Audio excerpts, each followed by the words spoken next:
Right now, we continue our team coverage with a closer look at the DA's evidence used to bring charges against the officer and the former cop. Now, some argue the DA was inaccurate when discussing details about the incident. CBS 46's Adam Murphy is live in Midtown with the latest on that. Adam?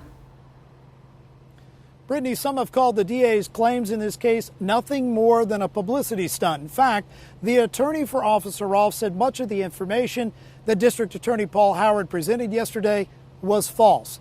So take a look. On Wednesday, when that news briefing took place, CBS 46 was there. DA Paul Howard said that he had concluded that Officer Rolfe waited more than 2 minutes to render life-saving aid to Rayshard Brooks after he shot him in the back, and he was even claimed to have kicked Brooks. Plus, Howard said Brooks never presented himself as a threat.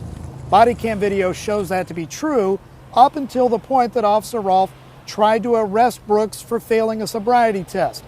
At that point in time, Brooks wrestled with officers, took one of their stun guns, and fired it at Officer Rolfe while running away.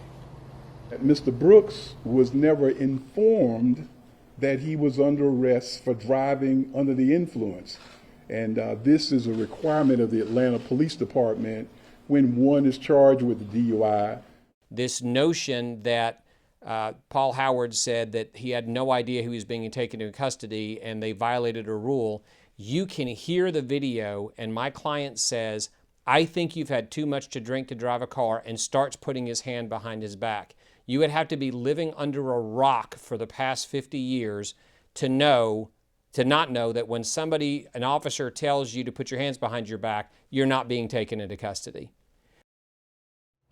And Rolfe's attorney said this was nothing more than a campaign speech because, let's not forget, District Attorney Paul Howard is in a runoff for his office. That will be held in August.